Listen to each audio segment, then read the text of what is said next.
रूस की राजधानी मॉस्को एक ऐसा शहर जिसे दुनिया के सबसे सुरक्षित शहरों में से एक माना जाता है, जहां परिंदा भी पर नहीं मार सकता।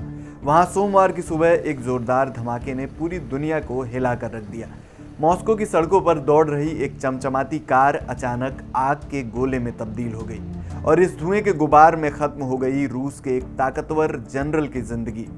रूस की जांच समिति ने पुष्टि की है कि इस हमले में लेफ्टिनेंट जनरल फैनिल सर्वरोज की मौत हो गई है। सर्वरोज कोई मामूली अधिकारी नहीं थे, वो रूसी आर्मी ऑपरेशनल ट्रेनिंग डायरेक्टरेट के प्रमुख थे, यानी रूसी सेना की ट्रेनिंग और युद्ध की रणनीति बनाने में उनका दिमाग सबसे अहम माना जाता था।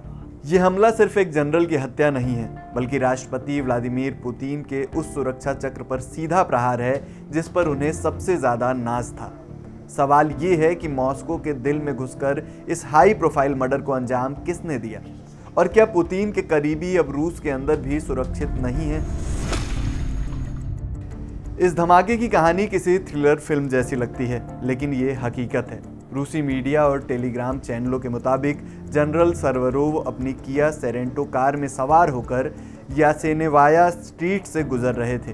उन्हें अंदाजा भी नहीं था कि उनकी कार के नीचे मौत का जाल बिछाया जा चुका है। जांच में पता चला है कि कार के नीचे एक शक्तिशाली आईईडी यानी इम्प्रोवाइज्ड एक्सप्लोसिव डिवाइस लगाया गया था। जैसे ही जनरल ने अपनी कार स्टार्ट की और वो कुछ मीटर आगे बढ़ी, एक जोरदार धमाका हुआ। धमाका इतना शक्तिशाली था कि कार के परखच्चे उड़ गए। चश्मदीदों के मुताबिक मंजर इतना खौफनाक था कि कुछ पल के लिए लगा जैसे कोई युद्ध शुरू हो गया हो। जनरल सर्वरोव की मौके पर ही मौत हो गई। रूस की जांच समिति का शक सीधा यूक्रेन की खुफिया एजेंसी पर है। उनका मानना है कि ये एक सोची समझी साजिश थी, जिसमें जनरल की हर हरकत पर नजर रखी गई और फिर सही वक्त देखकर उन्हें उड़ा दिया गया। लेफ्टिनेंट जनरल फैनिल सर्वरोव रूस के उन अनुभवी योद्धाओं में से हैं जिन्होंने चेचन्या, ओसेशिया और सीरिया जैसे खतरनाक मोर्चों पर रूसी सेना का नेतृत्व किया था। यूक्रेन के साथ चल रहे युद्ध में भी उनकी भूमिका बेहद अहम थी। शायद यही वजह थी कि वो यूक्रेन की हिट लिस्ट में सबसे ऊपर थे। लेकिन ये पहली बार नहीं है जब पुतिन के खास लोगों को इस तरह निशाना बनाया गया हो। अगर आप पिछले कुछ महीनों के घटनाक्रम को देखें तो एक पैटर्न साफ नजर आता है। अप्रैल 2025 में मॉस्को के पास एक कार धमाके में डिप्टी जनरल यारोस्लाव मोस्काली की मौत हो गई थी।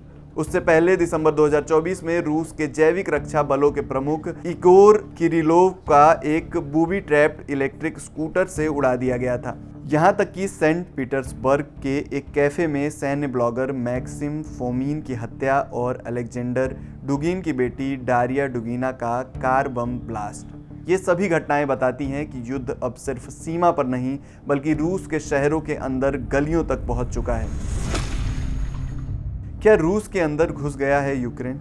रूस हमेशा से दावा करता रहा है कि उसकी इंटेलिजेंस और सुरक्षा एजेंसियां दुनिया में सर्वश्रेष्ठ हैं, लेकिन एक के बाद एक हो रहे इन हमलों ने इन दावों की पोल खोल दी है। यूक्रेन की खुफिया एजेंसी एसबीयू और जीयूआर ने कई बार इन हमलों की जिम्मेदारी ली है या उनके संकेत दिए हैं। ये हमले बताते हैं कि यूक्रेन अब एसिमेट्रिक वॉरफायर यानी छापेमार युद्ध की रणनीति अपना रहा है। जनरल सर्वरोव की मौत पुतिन के लिए एक बड़ा झटका है। ये न सिर्फ सेना का मनोबल गिराने वाली घटना है, बल्कि ये इस बात का भी सबूत है कि मॉस्को के भीतर यूक्रेन के स्लीपर सेल्स सक्रिय हो सकते हैं। अब पूरी दुनिया की नज़रें व्लादिमीर पुतिन पर हैं। क्या रूस इस हत्या का बदला लेने के लिए यूक्रेन पर कोई बड़ा हमला करेगा, या फिर ये सिलसिला यूं ही चलता रहेगा और पुतिन के करीबी एक एक करके निशाने पर आते रहेंगे? मॉस्को की सड़कों पर फैला ये बारूद का धुआं बता रहा है कि ये जंग अब और भी खतरनाक मोड़ ले चुकी है।